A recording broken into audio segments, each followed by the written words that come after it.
This is the video review of Transformers Armada Predacon. Now this is the same mold as Transformers Beast Wars Transmetal Megatron.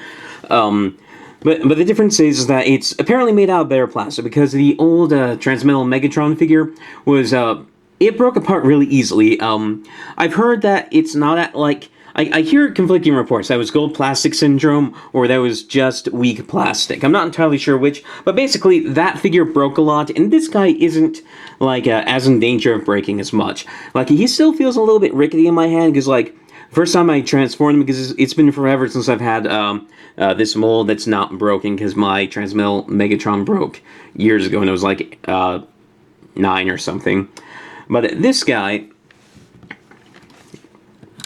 the first time I handled him, I was like, wow, no wonder the original figure broke so easily. This guy's a little bit rickety. Now, he's not that bad that I've had some time to play with him. I don't think he's going to break on me, but still, there are some places where the plastic seems just a little bit thin.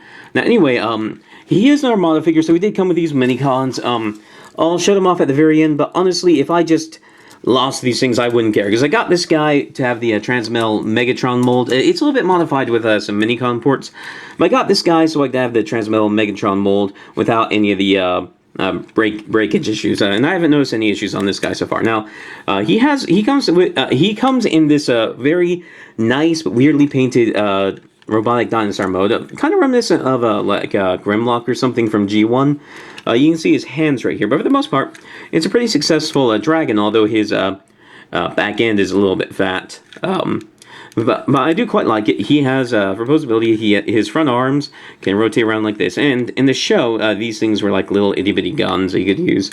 I think you only use them in robot mode, but still, they were little guns that you could use. His mouth can open and close. He doesn't have much leg articulation. You can just bend the knees there, rotate them a little bit, but basically it's just bending the knees. And then you have the tail here that can flex around quite a bit, and the tip of it can open like that. Now, he is a Transmetal mold, so he does have a vehicle mode. It's more like just a utility mode, where you can give him some little flight thrusters, and you can give him some roller skates. A roller skating dinosaur. Beast Wars got really weird after a while. But anyway, to transform him into his robot mode is actually a really interesting... He's a shell former, but he goes about it in an interesting way. Now, the first thing that's going to happen is going to make some of you kind of mad. You pop off the tail. He is a parts former. And like, I get it, because like the tail is just this huge chunk of plastic, but it's really cool, so it kind of gets away with it, just because of how articulate it is. Let me get this handle out here. But because it ends up in his hands, and his hands are up here, there's really no way for this to not be parts forming. So I have a special thing that I do with this that's really cool, but I'll shut off in a little bit. So this is the base figure, and honestly, if I just lost the tail, I would still be kind of happy with this. It would look weird and off balance, but just for like the tactile sensation of the toy, it'd be fine for me. Now, to start the transformation, we're going to open up these sections right here like this. We're going to fold these all the way back like that to get them out of the way, as far back as it'll go.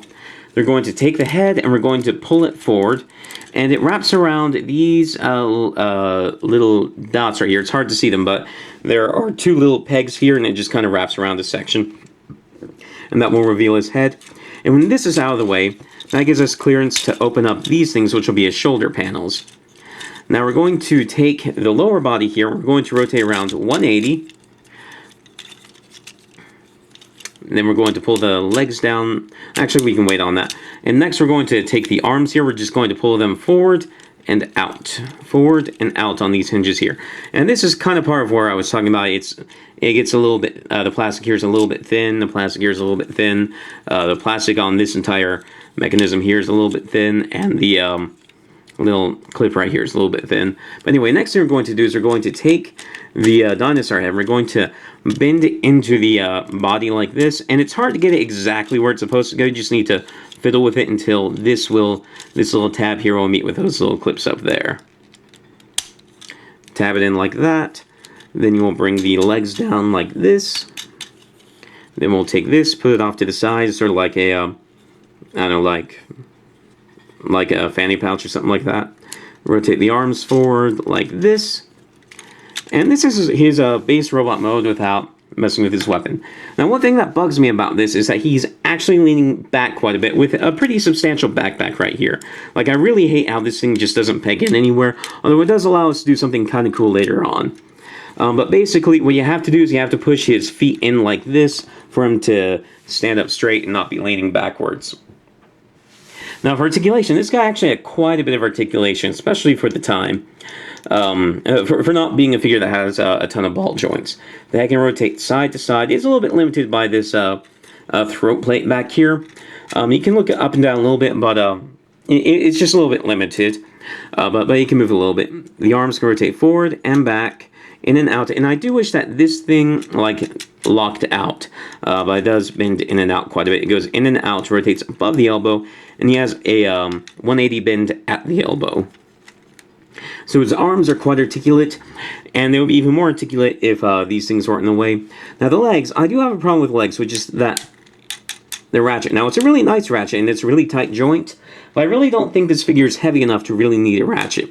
If he didn't have a ratchet here, I think it would be just a little bit better because you'd be able to get him into some more subtle poses. You'd be able to work with the joints a bit more to get him standing in a decent pose, although he does stand quite well with his ankle tilts. And he's a very cool looking figure like that. Now the interesting thing that I was going to do the weapon, normally when you put the weapon into his hand, it just comes out way too long, and it's turned to the side like this with the ridges like that, and the handle on mine is at least a little bit loose, and it just ends up being kind of floppy. And I don't like it too much. So instead what we do is we fold this arm, shell piece back so that we can get this out to here, and then we're going to plug this into his hand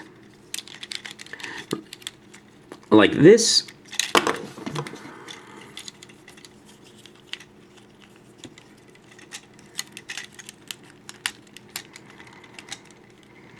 See if we can get it pushed all the way in. There it is. We're going to fold this back. And then, because we were able to collapse the arm up so much into the shoulder up here, now, instead of having an arm that's holding this thing just becomes his arm. And because this thing doesn't lock into place, it just kind of rests there. You get a little bit of room for the elbow back there. And this is how I like to have the guy transformed. Because like this, he just looks really cool. And like the tail seems like it's a part of his body, not like an extra thing that he's waving around. And the tail has all the same articulation as it had before. And the arm's not quite as articulate just because the tail will bump into the armor up here, and then stuff bumps into stuff.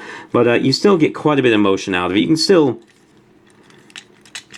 make him turn it forward. Just need to finagle the parts a little bit. And yeah, that's about it for Armada Predacon, or as he is in my mind, a Fox Kid exclusive repaint of Transformers, Beast Wars Transmetal Megatron. And so anyway, that's about it for that guy. And now let's take a look at the little mini-cons, just because I said I would. I'm not really fond of either of them, although this one's a bit more neat, but they're both a little bit just kind of rickety. Now, let's start off with this guy's transformation. He's a little itty-bitty car. You just want to pull this forward until it clicks into place.